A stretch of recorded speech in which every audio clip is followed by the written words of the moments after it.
Bismillahirrahmanirrahim. Assalamualaikum warahmatullahi wabarakatuh.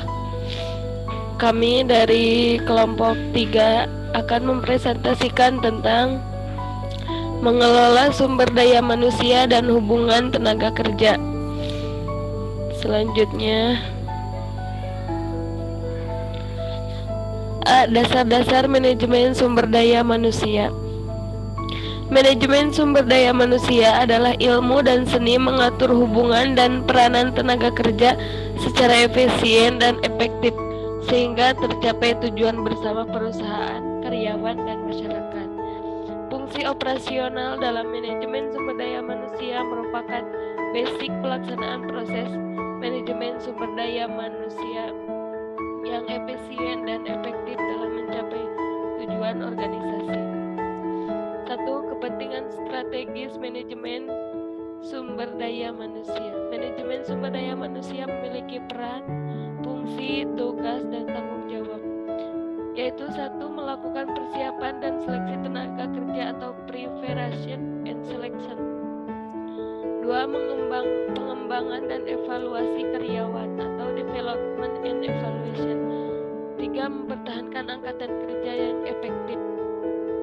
Faktor yang mendorong perlunya perusahaan melakukan pemeliharaan sumber daya manusia adalah A. Sumber daya manusia merupakan modal utama perusahaan yang apabila tidak dipelihara dapat menimbulkan kerugian bagi perusahaan. B. Sumber daya manusia adalah manusia yang biasa mempunyai kelebihan, keterbatasan, emosi dari perasaan yang mudah berubah dengan berubah-ubahnya lingkungan sekitar. Sumber daya manusia yang kurang mendapat perhatian dan pemeliharaan perusahaan akan menimbulkan keresahan, turunnya semangat dan kegairahan kerja, merosotnya loyalitas dan prestasi yang bersangkutan. Selanjutnya, 2. Karyawan penting bagi peningkatan produktivitas. Suatu perusahaan yang mempunyai tujuan untuk mengembangkan usahanya, mempertahankan hidup dan menghasilkan laba, maka produktivitas kerja karyawan sangat penting sebagai alat ukur keberhasilan dalam menjalankan usaha. Keberhasilan suatu perusahaan tercermin dari hasil kerja masing-masing individu dalam perusahaan. Hasil kerja tersebut akan berpengaruh pada produktivitas organisasi secara keseluruhan. Dengan semakin meningkatnya produktivitas kerja karyawan, diharapkan dapat berdampak pada peningkatan kesejahteraan karyawan pada perusahaan tersebut. Kenaikan produktivitas tenaga kerja akan memberikan manfaat yang besar bagi tenaga kerja, dunia usaha maupun pemerintah. Dari sisi tenaga kerja, produktivitas yang tinggi akan menambah jumlah upah yang diterima. Bagi dunia usaha, produktivitas tenaga kerja memberikan manfaat untuk menjaga kelangsungan hidup perusahaan dan bagi pemerintah dapat menaikkan pendapatan nasional. Produktivitas kerja karyawan merupakan suatu akibat dari persyaratan kerja yang harus dipenuhi oleh setiap karyawan.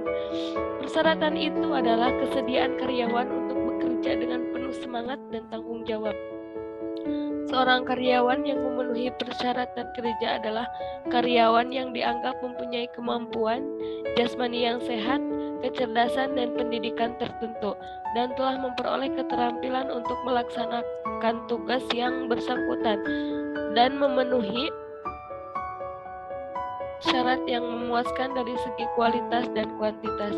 Pada umumnya, setiap perusahaan dalam menjalankan usahanya tidak terlepas dari adanya masalah produktivitas kerja karyawan. Selain pengalaman kerja dan upah, produktivitas kerja karyawan juga dipengaruhi oleh disiplin kerja. Disiplin kerja yang tinggi dari karyawan sangat diperlukan oleh suatu perusahaan dalam mencapai tujuan secara optimal. Selanjutnya, B. Perencanaan sumber daya manusia. Sumber daya manusia adalah kemampuan terpadu dari dari daya pikir dan daya fisik yang dimiliki individu. Perilaku dan sifatnya ditentukan oleh keturunan dan lingkungannya, sedangkan prestasi kerjanya dimotivasi oleh keinginan untuk memenuhi kepuasannya.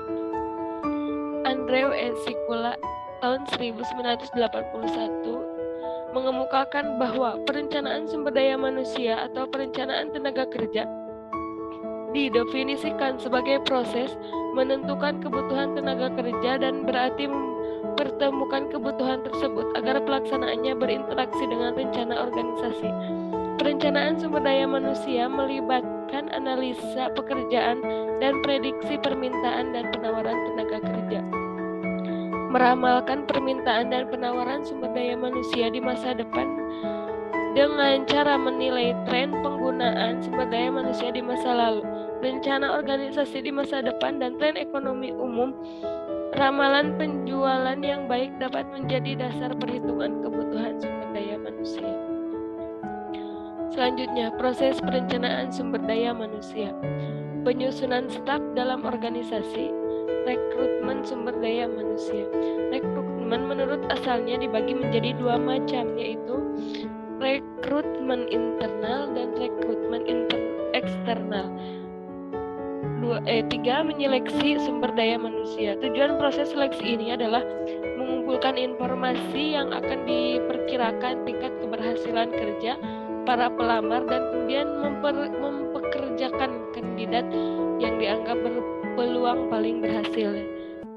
Di antaranya yaitu ada formulir aplikasi, tes, wawancara, teknik lain. Selanjutnya, pelatihan angkatan kerja. Sebagian besar karyawan memerlukan pelatihan tambahan supaya mereka dapat tumbuh dan berkembang dalam pekerjaannya. Proses itu dimulai dengan proses orientasi dan pemilihan metode serta teknik pelatihan terbaik.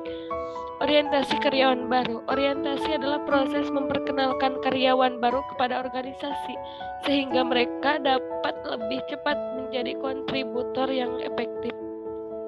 Teknik dan metode pelatihan dan pengembangan antara lain, yaitu yang pertama, program atas dasar pekerjaan, yaitu teknik pelatihan yang menghubungkan aktivitas pelatihan dan pengembangan langsung kepada kinerja tugas-tugas. 2. Program atas dasar instruksional, yaitu program pelatihan yang dirancang untuk memberikan pengetahuan dan informasi baru. Selanjutnya, evaluasi kinerja karyawan. Bagian penting dalam manajemen sumber daya manusia adalah penilaian kinerja performance operasional, yaitu evaluasi yang dilakukan secara khusus dan formal untuk menentukan tingkat keefektifan pelaksanaan pekerjaan seorang karyawan. Next.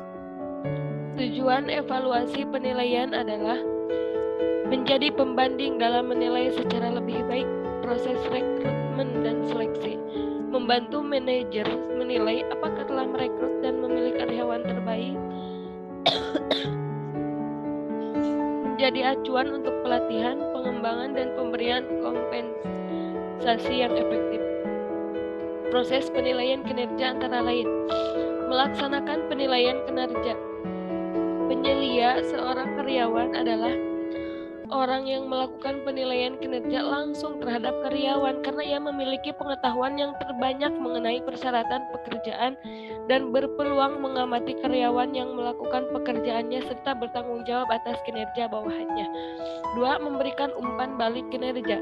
Kinerja karyawan baik atau buruk harus diberitahukan kepada karyawan tersebut serta diberikan pelatihan dan konsultasi. Metode penilaian kinerja yaitu yang pertama, metode pengurutan sederhana, simple ranking method. 2. Metode distribusi dipaksakan, forced distribution method. 3. Metode pemeringkatan grafis, graphic rating scale. 4. Metode kejadian kritis. Selanjutnya, konteks hukum dalam manajemen sumber daya manusia. Sama halnya dengan bisnis lainnya, manajemen sumber daya manusia sangat dipengaruhi oleh undang-undang federal dan tinjauan pengadilan. Dalam bagian ini, beberapa bidang peraturan sumber daya manusia yang paling penting dan sulit dijangkau. Yang pertama yaitu kesetaraan keselamatan kerja. Tujuan mendasar seluruh peraturan kesetaraan kesempatan kerja adalah melindungi orang-orang dari tindakan diskriminasi yang tidak adil atau tidak wajar dalam lingkungan kerjanya. Perlu diperhatikan bahwa diskriminasi tersebut tidak legal. Kedua, golongan terlindungi dalam lingkungan kerja yaitu golongan diskriminasi dilakukan berdasarkan pada keyakinan atau prasangka mengenai golongan individu tertentu. Dalam satu waktu tertentu, misalnya ada anggapan umum yang menganggap karyawan berkulit hitam kurang dapat dipercaya dengan karyawan berkulit putih. Wanita kurang cocok dalam satu pekerjaan tertentu dan penyandang cacat dianggap karyawan yang tidak produktif. Selanjutnya. 3. Pelaksanaan kesetaraan kesempatan kerja. Pelaksanaan kesempatan kerja ditangani oleh dua badan pemerintah. Komisi Kesetaraan Peluang Kerja tahun 1964 atau EEOC adalah suatu divisi dalam Departemen Kehakiman. Komisi itu diciptakan oleh Pasal 7 Sivil Right Act tahun 1964 dan mempunyai tanggung jawab khusus melaksanakan Pasal 7 Equal Pay Act dan American with Disabled. Badan pemerintahan lainnya yang bertanggung jawab memonitor peraturan kesetaraan kesempatan bekerja adalah Office of Federal Content Control Program atau OFCCP atau OFCCP adalah bertanggung jawab melakukan perintah eksekutif. Selanjutnya, sekian dan terima kasih. Mungkin itu pemaparan materi dari kelompok 3. Assalamualaikum warahmatullahi wabarakatuh.